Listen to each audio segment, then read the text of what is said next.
For students that are totally unfamiliar with this, there's some people that I've observed their kids, and I'm not sure they're familiar with it. You go to some places of employment, and you're not sure those managers that are in charge of other employees, we're not sure they've ever observed it or seen it or practiced it, and that is discipline. Discipline. The Word of God tells us that if you love somebody, you discipline them. Proverbs 3:12 says this, "For the Lord corrects or disciplines those he loves, just as a father corrects a child in whom he delights." In Hebrews 12:6, it says, the Lord disciplines the ones he loves. And he continues on in Romans 12 to say, listen, if you don't love somebody, you don't discipline them. Discipline is something that is ridiculously important in the early years of life, because you guys know that it carries on into every other aspect of your life. We find within the word discipline is disciple, a follower, one who is willing to take correction, one who is willing to see what needs to be done and what can be done. And good disciples make good disciplinarians. Good disciplinarians make good leaders. You'll never find a quality manager who hasn't had good discipline in their life. And when I say discipline, I mean that in their life, they took correction.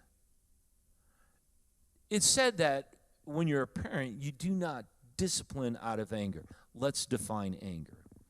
Me and a friend of mine were talking about anger one day, and my friend Tom wanted to remind me. He goes, Ken, now you know what anger is? And I'm like, well, yeah, Tom.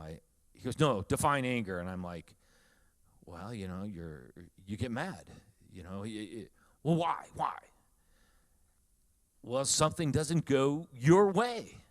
And he goes, let me refresh your memory on what anger is. Anger is, we get angry because there is a predetermined result that you don't get. And therefore, you get angry. You get into a grocery line. You get into a line at Target, at Kohl's, at North 40, at Ace Hardware. Wherever you may be shopping, you get into a line, and you expect, oh, there's only one or two people. I should be out of here in no time at all. But the second person has an item that doesn't come up on the computers, and next thing you know, you are so flippin' upset because your expectation was to be out of there like that, and it wasn't. And you're not supposed to, and that's where anger comes from. And God tells us, listen, you learn that as an adult, you don't discipline out of anger. Now you learn how to correct. You correct, but not out of anger. Because both the times that we see when God chooses to discipline, he does it out of love. He does it for the betterment of you, of that person. You correct your children. You give it your best shot to correct your employees so they succeed. Your desire in the marketplace is to have success. Your desire for your children are to have success. So one of the keys that I want to tell you guys about in discipline is one of the how-tos in discipline is listen to this quote. What you punish with is what you give value to. What you punish with is what you give value to. In a Jewish culture, they're very disciplined people, and they discipline at very young ages. And so all of us should discipline, you know. You can't start disciplining your kids when they hit puberty. It doesn't work. Ask any teacher with their salt. Go, yeah, this student did not have parents that disciplined them. Not that they can't learn, but the reality is that's when you start.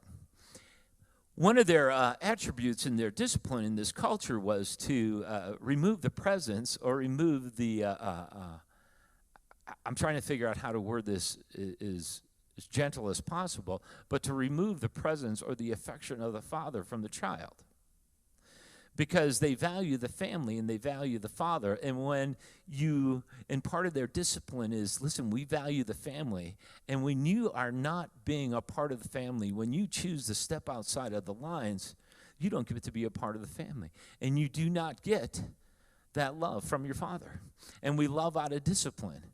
So we want you to, so the goal is to say, listen, we want you to value what we value. We value family. We value each other.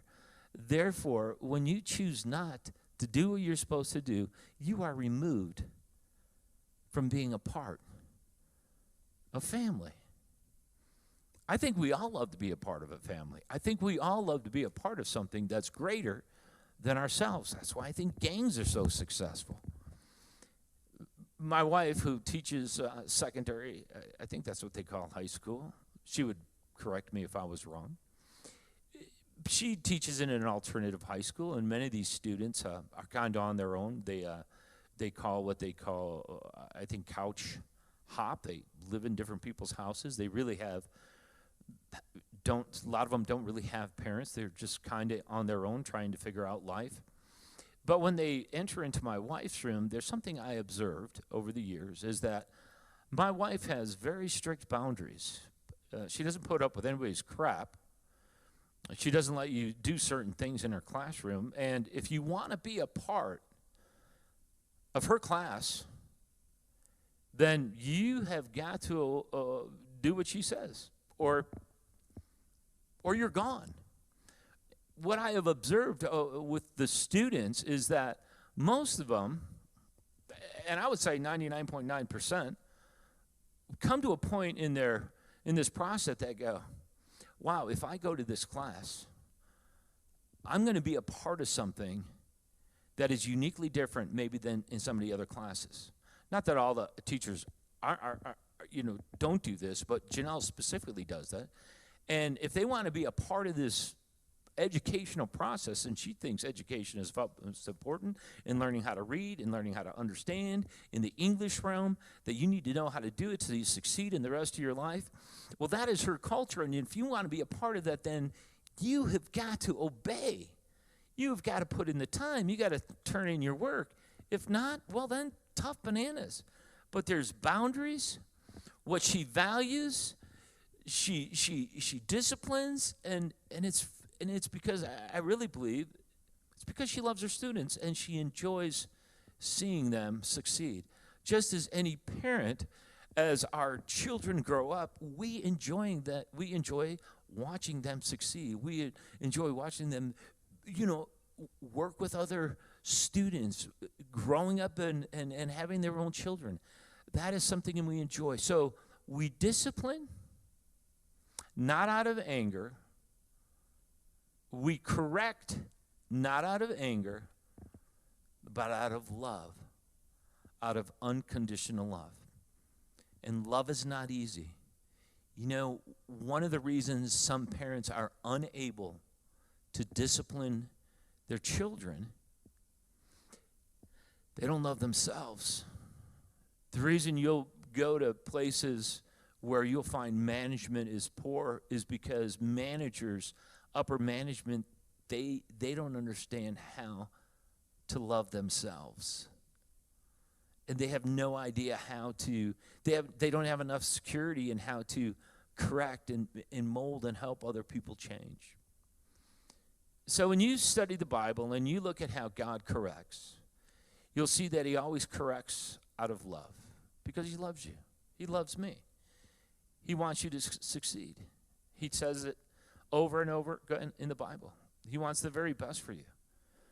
But for you guys that have kids that are small, learn how to discipline. Discipline out of love. We'll screw up. I've screwed up. I was a yeller. I have one embarrassing moment in my life when I remember yelling at my son when he was younger. We were on a walk, and the gentleman in the neighborhood recognized, said, "Oh, hey, Pastor Ken," and I'm like, my goodness. Now, my dad was a yeller, so therefore I became a yeller. And it's one of those things that you just go, oh, son of a gun. So listen, for you guys that, you go, oh, I've screwed up. Listen, I always give kudos to people that discipline. Give it your best shot. We are not going to be perfect because we're not perfect as it is. So it's better to give it your best shot, to discipline. If you screw up in your discipline, you get angry and you flip out, got to let you know, and you just go back to your children and you go, man, I am so sorry I screwed up. I love you. I shouldn't have flipped out. I want you to succeed. I want you to go ahead. In the management world, there is nothing worse than watching a manager flip out, do something wrong, and then does not have the ability to come back to employees, come back to other people and go, by the way, I screwed up. I'm sorry. I shouldn't have went down that road. I apologize. Let's move forward.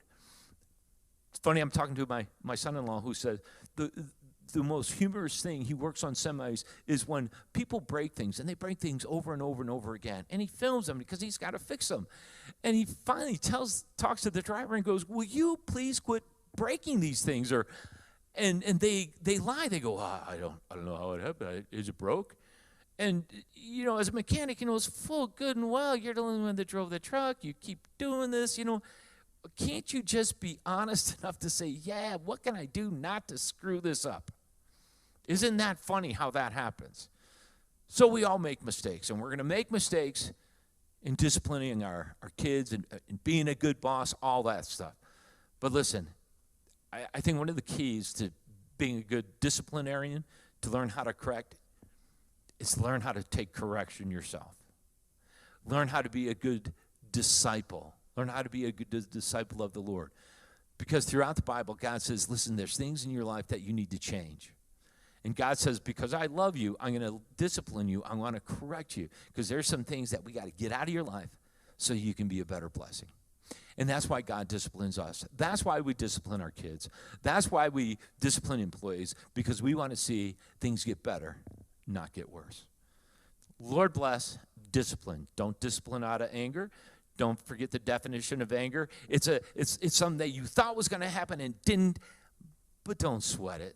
Anger is no good. It'll just give you ulcers, and it zaps so much energy. It's so hard to be angry all the time. It's easier just to get over it and go on with your life.